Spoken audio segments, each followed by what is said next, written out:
Hi, everybody, and welcome back to Cat's Track. We post an interview with an amazing Canadian each weekday for your daily inspiration. Today, I would like to introduce you to one of my dear friends, Trish Josephs. Trish was born and raised in Calgary. She has two wonderful parents who were teachers. She also has three brothers, two older and one younger. Trish loves to spend her time in the outdoors with her dad and brothers, camping, fishing, and playing road hockey. She also loved helping her grandparents farm in rural Saskatchewan, playing sports and being very involved with the Calgary sporting and Ukrainian community. Trish is a proud mother of three amazing young adults, two boys and one daughter. She loves them dearly, and they have grown to love and respect one another, are all contributing members of our society, and most importantly, are kind and loving human beings who care very deeply for their family, friends, and community. That is good parenting, my dear friend. Wow, thank you. Friend, you will find her full bio attached. Trish, thank you so much for joining us today.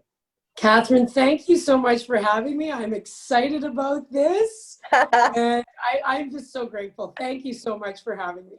I'm the one who's grateful. Thank you so much. So the first question is the toughest one. What's been your greatest challenge in the last few months, or challenges that you want to share? I think the greatest challenge with the crisis and COVID has actually been just understanding how we interact with our family, our friends, and grow businesses with the new parameters that are put in front of us. And right now, I'm working with an amazing team building a new company. And we have had to figure out, how are we building a new technology company in these times where much of it is virtual, and the things that we were used to doing, we're right now we're restricted to doing some of those things that are very comfortable. Yeah, that's a tough one. Yeah. And you guys have really built you've been building in this time. Like, haven't you been adding to your team? And we actually have. It's been really exciting, actually. And, I think this crisis has actually opened up opportunities that we maybe didn't see before. And the team that we have is quite visionary in their thinking. So it's been exciting because we have been very busy. And and we're building, we're growing, we're excited. So it's been really good. Well, you're in the right team because you just said all the things that you are. So that's pretty cool. Oh, thank you. What are the three things that you'd like to share with the audience today? I think the three things I'd like to share with, the first is how grateful I am to live in a city like Calgary and to be connected with the community that we have. And I'm a native Calgarian. I grew up in Calgary. I've watched Calgary evolve as a city. I mean, when I was a kid, it was 300,000 people. We're now 1.3 million people. We were heavily oil and gas. And I mean, my entire family and friends and group that I grew up with works in oil and gas and works in the energy sector. And it's been amazing to me to see Calgary evolve and grow over the last number of years. And we're moving in a direction that is actually very exciting. We have something very special in Calgary. Calgary has an energy and an entrepreneurial spirit, and we talk a lot about this, that just doesn't exist in other places. And it's true, it has to do with our roots. We're tied to the land, we're tied to each other in a very unique way. And for me, I'm so grateful that I was able to grow up in that community and be able to have my children in that community. My family is all there. And now we're building out what's going to be the next exciting Calgary. I agree. And I love how it's evolving too. I appreciate being connected to our roots. And I know you and I share a lot of that same belief. I also love how Calgary seems to be growing up. That there's some progressive movements. We've got some tech. We've got some really interesting and cool things that are coming from the ground up, and that's exciting. Yes. Yeah. Very cool. Very. And what else? What else would you like to share? So, actually, Catherine, you segue perfectly into the second thing that I was really interested in talking about. And that is, where we're going with our industries and innovation And that whole area, you know, Calgary in the past has been people have stayed in their lane. They've stayed in their industry, they stayed in their lane. But I would say probably in the last 5 to 10 years, we have been breaking down those barriers. And for me, I've worked in 6 different industries. And probably one of the most interesting pieces of my career was when I got the chance to work with Suzanne West at Imaginea. And Suzanne was a trailblazer. And she was talking about, you know, clean energy probably 5 years before its time. But something amazing had already started to happen in Calgary. And it wasn't just Suzanne.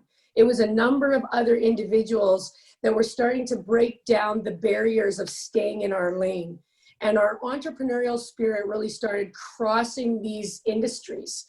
So for me, I mean, one of the things I'm most excited about is when we look at technology and we look at Alberta, we are in a very unique position.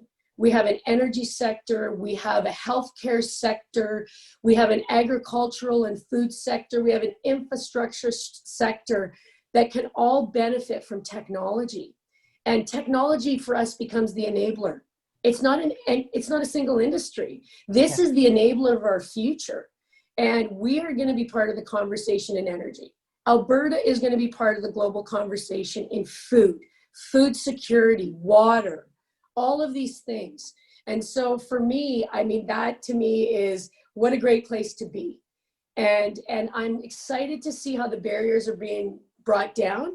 And Catherine, you are a major part of this because you are the one, and there's others in our community that are reaching out across those barriers and connecting people together.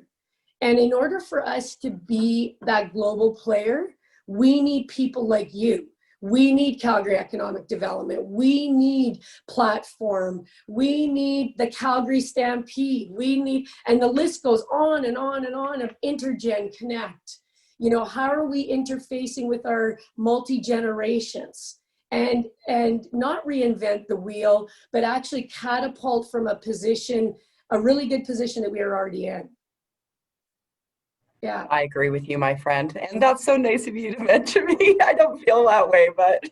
It's so true, Catherine. Listen, I mean, a big part of what we are in Calgary is the people that connect us and the relationships that we have. Well, I love us. I love us. Yeah. Yeah, I love us too.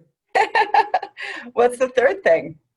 I think for me, the third thing is also just, you know, in addition to being grateful, is just looking at the relationships that we have within our own community and building those relationships up and starting to really connect with the next generation.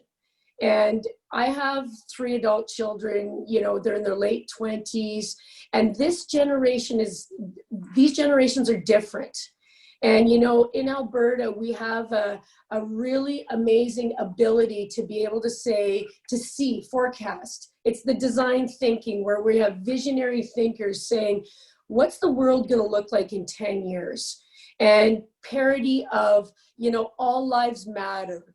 You know, what are we doing with women? I mean, I'm so proud to see what we are doing in Alberta with organizations like the 51, Women Get on Boards, Canada 51, you know, all of these things, our UN initiative with women. These are all being spearheaded from Alberta. And then we look at the younger generations and we say, what are we doing with them? We're doing amazing things with our younger generations. We are mentoring those younger generations. We're looking at different models of education. I've sat on the Dean's Circle for the Faculty of Education at UC for the last 6 years. And when you start to see what's happening in our education system, Alberta's really leading the charge. We've got a government that recognizes we need to link generations. So, I mean, I think for me, the third thing is the challenge to everybody to start reaching out and making those connections and believing that all of us need to work together to make a difference and move Alberta along. And we are going to be looked at on the global stage. It's happening already. I agree with you. Yeah. Yeah.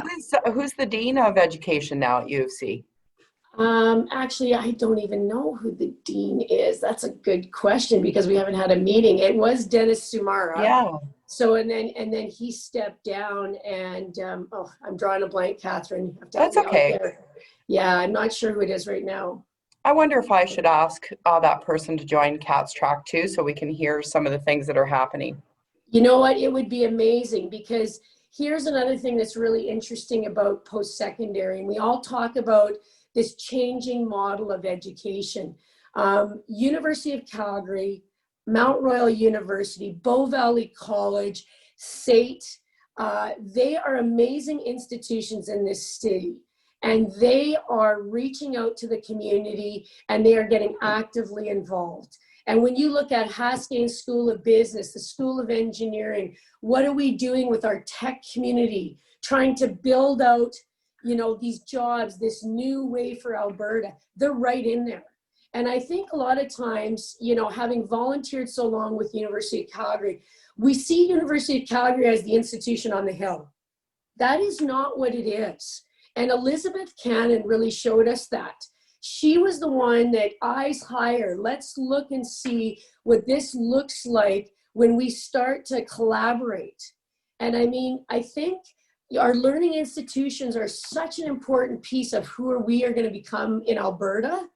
And we've got a great opportunity. COVID has given us opportunities to reach to people, to do things in new ways, to become, there's a now normal, there's going to be a next normal. It's not a new normal because it's just going to keep evolving. So we have a great opportunity. And yes, I encourage you to do that because I think, there's Rick Tefani at SAIT heading up their innovation program there. Some of the work that's being done in Mount Royal is fantastic. And if we can link some of those pieces, it's going to make a big difference. I love it. Thank you, Trish. No, you're welcome. That's good feedback. I'll definitely reach out, or even if you could introduce, that would be lovely. Happy to do that. Absolutely happy to do that, Catherine. Thank you, Trish. And what is your good news, legacy, or what you would like to close with today? Oh, the legacy. That's always an interesting question because, there's a personal legacy that I see with just myself and my family and looking to, how we want to do the best with the gifts and the talents that we have and be able to look back and say, we made a difference. We made a difference in the lives of people. We made a difference in, making this world a better place. And I think my legacy for Calgary, because I'm a native Calgarian, is to be able to say that, I was part of building the community that is always evolving to be better. And I want my kids to do that.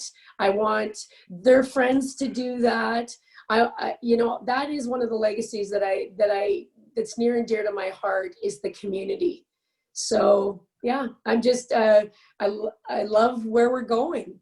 And I know a lot of us may feel paralyzed with the certain situation that where we are today, but I really see that Calgary is one of those special places that is actually, we're moving out of that. We're moving out of that. All of these amazing people that potentially have been displaced in the energy sector, we are going to use those people in other areas. And that's a challenge for us to do, right? Is to say, no, we can use people like you. It doesn't matter that you spent 25 years being this type of engineering in oil and gas. We need you over here in agriculture. We need you over here in healthcare, And so, yeah, I think that's it. That's awesome. Well, you're right. There's a lot of cross-transferable skills no matter where they've come from. We see it all the time, right? People are pivoting or changing sometimes. Well, pre this, it was really out of necessity because of oil and gas. But now I think there's a lot of rethink about how do I want to spend my days? How do I want to spend my career? I think there's a lot of reevaluation going on, and I think that's good. Yeah, and I think we're going to come up with a new set. It's not really a reset. It's a new set. And Simon Sinek talks about this infinite game. He's one of my favorite authors and leaders because he talks about into perpetuity. And we need to be, there's so many people in Alberta that are demonstrating that. we have so many mentors and great examples in Alberta. So I yeah. agree with you.